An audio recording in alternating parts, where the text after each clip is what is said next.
नमस्कार दोस्तों, मैं रोहन शर्मा स्वागत करता हूं आप सभी का आपके अपने चैनल ज्योतिषन वास्तु में। कैसे हैं आप सभी दोस्तों? आज हम बात करने वाले हैं यहां पर एक बहुत ही ज़्यादा महत्वपूर्ण टॉपिक के बारे में। बहुत ही ज़्यादा महत्वपूर्ण इसीलिए है क्योंकि ये हमारे देश के बारे में है। अभी जो हादसा हुआ पिछले कुछ दिनों में 26 जनवरी को जो घटना घटी हमारे देश में लाल किले के ऊपर, उसके बाद काफ़ी सारे लोगों ने ये कयास लगा दिए कि हिंदुस्तान अब खालिस्तान बन रहा है और भारत का अस्तित्व खतरे में है। भारत अब खालिस्तान बनता हुआ जा रहा है और खालिस्तान की नींव रख दी गई है। ऐसे ढेरों वीडियोस आपको YouTube पे मिल जाएंगे और साथ ही साथ आप सभी के ढेरों सवाल मुझे आए इन वीडियोस को देखने के बाद कि सर क्या सच में एस्ट्रोलॉजिकली ऐसा ही कुछ हो रहा है? क्या भारत सच में खतरे में है या नहीं? आप प्लीज कैलकुलेट करके बताएं। तो इसीलिए आप सभी के सवालों के ऊपर मैंने जो है ये कैलकुलेशन किया है आज, और इसी कैलकुलेशन को मैं आप सभी के सामने रख रहा हूं। देखिए, सबसे पहले तो कि 26 जनवरी को जो घटना घटी, ये घटना एक तरह से आप बोल सकते हैं कि ग्रहों के माध्यम से ही घटी। मतलब कि ग्रहों के माध्यम से ऐसी स्थिति बन रही थी जिसने इस घटना को मजबूर कर दिया होने के लिए। अगर आप देखेंगे तो शायद ये कोई ऐसा नहीं था कि आपको पहले से अपडेट नहीं किया गया था या आपको पहले से बताया नहीं गया था। जो चीज़ पहले से प्री डिफाइन हो जाती है कि ऐसी घटना घटने वाली है, तो वहां पर हमारा एक फर्ज बनता है कि हम कितना उसको कंट्रोल कर सकें। वही कहीं ना कहीं हमारी गलती हुई थी, क्योंकि मैंने बहुत क्लियरली कहा था कि 26 जनवरी को जो समय है वो बिल्कुल ध्यान रखने वाला समय है। 26 जनवरी को जो समय है वो दिमाग को बैलेंस रखने वाला समय है। तो वहां पर ये चीज़ बहुत ही ज़्यादा महत्वपूर्ण आ जाती है कि हम किस तरह से अपने आप को बैलेंस रखते हैं। और वही हमारा दिमाग जो है घूमा, वहां पर हमने अपने दिमाग को बैलेंस नहीं रखा और इस तरह से घटना घटी। पहली चीज़। दूसरी चीज़, क्या किसी दूसरे देश को बनाने की तैयारी है या फिर क्या भारत को, क्या हिंदुस्तान को खालिस्तान में तब्दील करने की तैयारी है? देखिए, सबसे पहले भारत के अस्तित्व को बचाने से पहले हम देखते हैं कि क्या भारत का अस्तित्व खतरे में है। उससे पहले हम ये जानते हैं कि क्या वाकई में भारत के ऊपर अब ऐसी कोई परिस्थिति आ सकती है या नहीं आ सकती है। सबसे पहले इसको समझते हैं। देखिए, हिंदुस्तान का अगर हम कुंडली देखें तो बहुत पुरानी कुंडली है। उसके बाद भारत की अगर हम कुंडली देखें यहाँ पर, तो भारत की कुंडली भी अगर आप देखेंगे तो जब 1947 पे जब हमारा देश आज़ाद हो रहा था, तो उस समय पे जो ज्ञानी थे, जो विद्वान पंडित थे, उन्होंने बहुत सोच समझ के तारीख सेलेक्ट करी थी और एक दिन पहले ना लेके एक दिन बाद में तारीख सेलेक्ट करने का मौका मिला था। समय बहुत ही ज़्यादा पर्टिकुलर डिसाइड किया गया था। भारत की जो नींव रखी गई थी उस समय पे, एक नए भारत की, एक स्वतंत्र भारत की जो नींव रखी गई थी, वो बहुत सोच के, बहुत समझ के और बहुत कैलकुलेट तरीके से खराब समय में भी, खराब दौर में भी एक अच्छे समय की कल्पना करके उस समय पे भारत की नींव रखी गई थी। तो जिस समय की वो कुंडली बनती है उस समय पे ये बिल्कुल दिखाती है कि भारत को संघर्ष से गुजरना पड़ेगा। भारत को इस तरह की प्रॉब्लम्स, इस तरह की परिस्थितियों का सामना करना पड़ेगा। कुछ सालों बाद ऐसी ऐसी परिस्थितियां वापस दोहराती जाएगी। बट एक चीज यहां पर जरूर थी उस कुंडली में, जो मैंने एनालिसिस करी थी और जो डीप एनालिसिस करने के बाद आपको पता चलता है कि भारत का अस्तित्व खतरे में कभी नहीं हो सकता। भारत की नींव को नहीं हिलाया जा सकता। ये बहुत क्लियर है। चाहे बड़ी से बड़ी परिस्थिति भी यहां पर खराब हो जाए, बट फिर भी कहीं ना कहीं इस देश का अस्तित्व हमेशा बना रहेगा और सालों साल इस देश का अस्तित्व बना ही रहेगा। इसी कारण से उस कुंडली की विशेषता ही यही है कि इतने खराब समय में भी एक जो अच्छा पल है। इसी तरह से अगर आप देखेंगे तो राम मंदिर का जब निर्माण किया था, अभी राम मंदिर की जो नींव रखी थी, उसमें भी यही चीज देखी गई थी कि पूरी तरह से मुहूर्त खराब, सभी चीजें खराब, बट फिर भी वो कुछ चंद पल जो बहुत ही ज्यादा अच्छे थे, उन चंद पलों को लेके इस चीज के लिए आगे बढ़ा गया। क्योंकि कुछ ऐसी परिस्थितियां हो जाती है बार बार कि हमारे पास समय नहीं होता और हमें कुछ समय में ही, लाइक हमारे पास एक फिक्स समय होता है, इसी समय में ये काम करना जरूरी है, उसके बाद नहीं किया जा सकता। और अगर अच्छा मुहूर्त 2 महीने 3 महीने बाद है तो हम वेट नहीं कर सकते।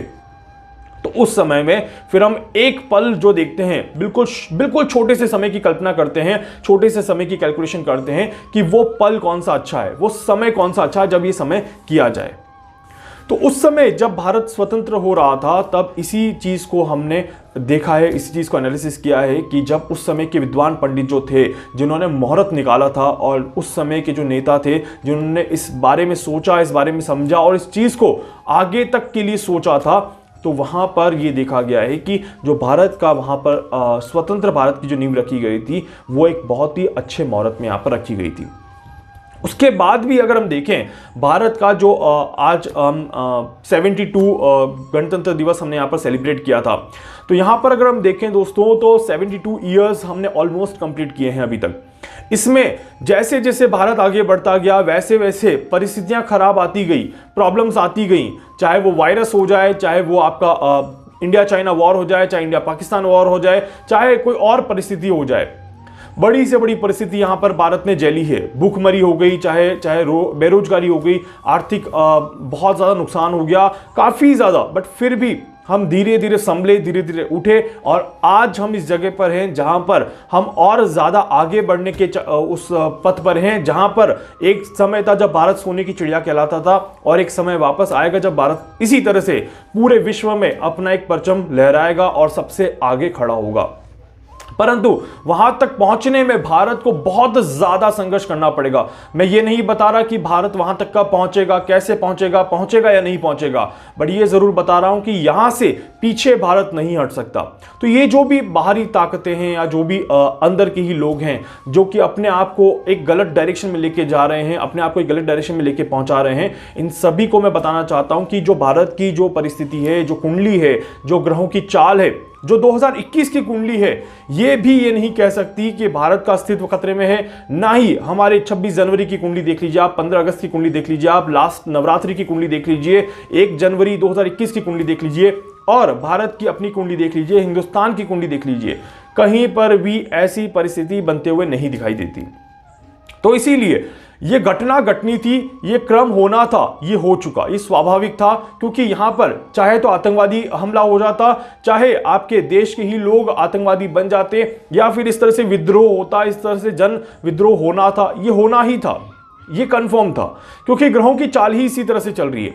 और ये जन विद्रोह जो है ये अभी से लेके और 15-16 फरवरी तक कंटिन्यू रह सकता है। कुछ और नए विद्रोह भी बाहर आ सकते हैं, सरकार को कहीं ना कहीं मुसीबतें हो सकती है, परेशानियां हो सकती हैं, ऐसे चांसेस बनते हैं।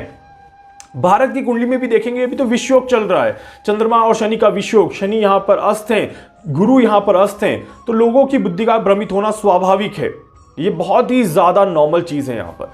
बट यहां पर देश की जनता और देश के नेता, अगर मैं कहूं तो यहां पर बहुत समझदारी से काम लेंगे जरूर, और कहीं ना कहीं कानून व्यवस्था भी यहां पर मजबूत होगी और कहीं ना कहीं कुछ कठोर निर्णय लिए जाएंगे और हमारे देश को बचाने में तो हम सभी सक्षम रहेंगे ही रहेंगे। तो बहुत सिंपल सी बात है, बट आगे के लिए भी ऐसी परिस्थितियों में कुछ कठोर नियम बनाए जा सकते हैं, ऐसे भी चांसेस यहां पर दिखाई देते हैं। तो ये बिल्कुल क्लियर है दोस्तों कि अब जो यहां पर घटने वाला है, आने वाले समय में जो रूल्स एंड रेगुलेशंस बनने वाले हैं वो काफी ज्यादा स्ट्रिक्ट हो सकते हैं, ऐसे चांसेस यहां पर देखे गए हैं।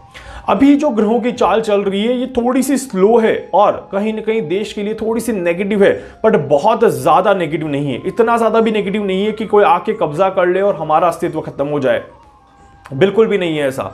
तो इसीलिए आप सभी से कहूंगा कि अपने दिमाग से ये सारी बातें निकाल दें, क्योंकि हमारे देश की जो कुंडली है वो बहुत पावरफुल कुंडली है और बहुत अच्छी कुंडली है, और उसी कुंडली में भाग्य का सहारा है, भाग्य का साथ है अभी भी। और अभी तो गोचर में ही देखा जाए तो पाकिस्तान पे शनि बैठे हुए हैं, पाकिस्तान पे ही गुरु बैठे हुए हैं, और यहाँ पर क्योंकि वो अस्त हैं, थोड़ा सा अपने आप में थोड़ा सा डाउन है, इस कारण से इस तरह की परिस्थितियां उभर रही है। बट कुछ ही दिनों की बात है, एक बार गुरु उदय हो जाएंगे, शनि उदय हो जाएंगे, परिस्थितियां वापस से चेंज हो जाएंगी। अभी तो बुध वक्री होने वाले हैं, बुध वक्री होने का भी वीडियो आपको बहुत जल्द मिल जाएगा, बट यहां पर जो है चीजें कहीं ना कहीं पॉजिटिव डायरेक्शन में हैं और पॉजिटिव डायरेक्शन में ही होते हुए जाएंगी। जो छोटे मोटे विद्रोह हैं, जो जन आंदोलन है, वो अभी 1 महीना ऑलमोस्ट मैक्सिमम परेशान करेंगे हमें, बट उसके बाद धीरे धीरे ये समाप्ति की ओर आ जाएंगे और बजट पेश होने के बाद की परिस्थितियां बिल्कुल बदल जाएगी। मैं खुद भी वेट कर रहा हूं कि बजट कब पेश होता है, उसके बाद की देखिए एनालिसिस में आपको बताऊंगा कि अब क्या होने वाला है यहाँ पर, क्योंकि काफी सारी चीजें हैं जो कि यहाँ पर चेंजेस होते हुए दिखाई दे रही है। बट अननेसेसरी किसी गलत प्रेडिक्शन को देख के या अननेसेसरी किसी गलत प्लैनेटरी पोजीशंस को देख के कुछ भी बोल देना, मैं इसको बिल्कुल उचित नहीं समझता दोस्तों। तो इसीलिए आप सभी को भी यही कहूंगा कि अपने एनालिसिस को, क्योंकि देखिए आप वीडियोस देखने वाले हैं, आप व्यूअर्स हैं, आपको पता होना चाहिए कि कौन सा ग्रह कहां पर किस तरह से चल रहा है या क्या हो रहा है, और कौन सही और कौन गलत बता रहा है, किस तरह से चीजें वहां पर सही और गलत डायरेक्शन में चल रही है। तो ये आपको पता होना चाहिए। तो इसीलिए दोस्तों इस वीडियो के माध्यम से मेरा मेन उद्देश्य यही था बताना कि भारत का अस्तित्व खतरे में नहीं है, हिंदुस्तान का अस्तित्व खतरे में नहीं है, और हिंदुस्तान हिंदुस्तान ही रहेगा, वो किसी भी तरह से खालिस्तान नहीं बन सकता। उम्मीद करता हूं ये वीडियो आपको समझ में आएगा और वीडियो आपको अच्छा लगेगा। वीडियो को लाइक कर दीजिएगा, चैनल को सब्सक्राइब कर दीजिएगा, बेल आइकन पे जरूर से क्लिक कर दीजिएगा। इसके अलावा अगर आप मुझसे कुछ पूछना चाहते हैं, कुछ जानना चाहते हैं, अपनी कुंडली का एनालिसिस करवाना चाहते हैं, आप मुझसे संपर्क कर सकते हैं। मैं पूरी कोशिश करूंगा आपकी हर संभव मदद यहां पर कर सकूं। धन्यवाद।